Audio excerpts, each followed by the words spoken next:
In today's video, I am going to be breaking down Caitlin Clark and how she is able to shoot the basketball at such a high percentage.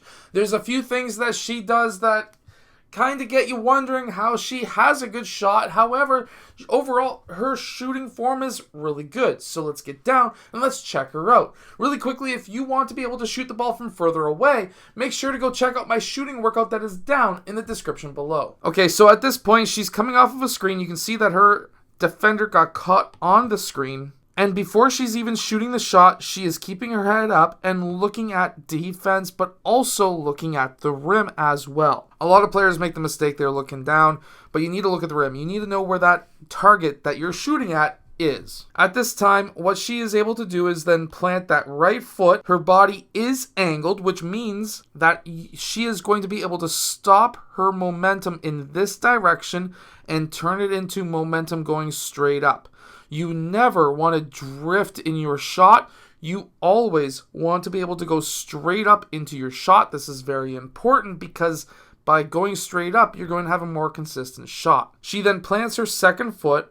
Now, this is quite common, having her knees come together. This is a very common thing that a lot of players do. If we rewind just a bit, she gathers the ball at her waist. The ball then travels up the middle of her body and also kind of the left center of her body. Now, she is to the left of this camera angle, so some things are going to be slightly shaded towards that left side and kind of angled wrong. It's just an issue that cameras do tend to have, but I'm going to break that down to you as well. Now, when she goes up for her shot, yes, the ball is 100% more to the left side of her body than center or right, and she's a right-handed shooter. So this does kind of get you wondering why that happens. Why does she have such a fantastic shot, high percentage three-point shot?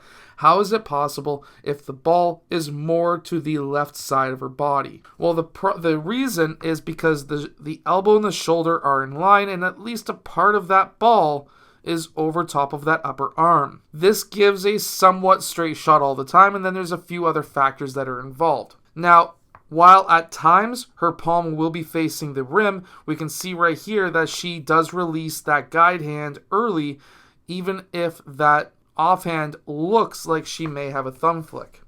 If we go future into that frame, we can see that yes, palm is facing the rim. She may have a slight thumb flick, but it's very hard to say. And she's able to have a straight release, but as we can see, she has a hyperextended elbow. Some players have that, which is why having that ball go up the middle of her body and still be straight is the reason why that happens, is because she hyperextends her elbow. This is not something that she is going to be able to ever fix because that is something that is genetic on her body. However, she has a hard release, kind of like Michael Jordan, and the ball has a pretty good arc on it as well.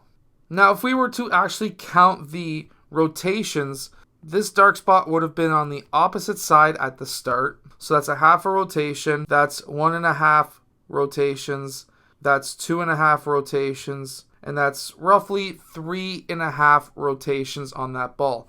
You generally want to have more than 2.5 rotations so that ball, when it hits that rim, if it does hit that rim, hits it softer. And you want that ball to hit that rim softly so that if it does hit it, it kind of bounces around a little bit and then eventually goes in. Now, I really like this clip because this clip actually follows the trajectory of that ball, and we can actually see what the downwards progression of that ball really is. And this angle is actually quite perfect. So if we were to measure this out, we can see that it's dropping at roughly around 39 degrees, probably closer to 40, 41 because of the camera angle. You want that ball to drop at between 40 and around 44, somewhere in that range on the way down. Because what will happen is if this ball is dropping at a too high of a rate, it's going to hit that rim and it's going to bounce off more likely than not. Now, if it goes straight in, you're going to be fine. But if it hits that rim, higher likelihood because there's more gravity, more pressure, it's going to probably bounce out. At too low of an angle, that rim is going to look very small. At a high angle, it's going to look really big. So at too low of an angle, there's a high likelihood it's just going to hit the front or back of the rim and pop off. So you want it to be somewhere in that 40 to 44 degree range so that you have a higher likelihood of it hitting that rim softly and also going in.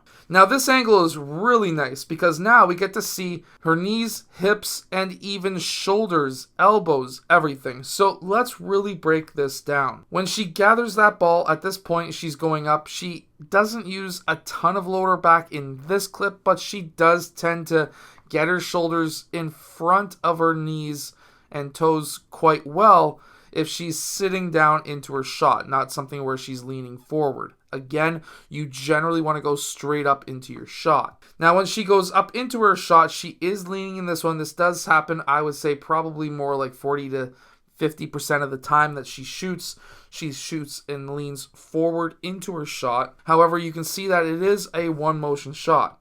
So when she does this snatch back, it is all one motion straight up. She shoots from the left side of her face, and it's still able to go in. She hyperextends her elbow. We've seen that in the previous clip. And this is actually a really good angle where I can actually break down the shoulder, elbow, and ball. We can see that everything is somewhat in line, or at least close to in line with the rim.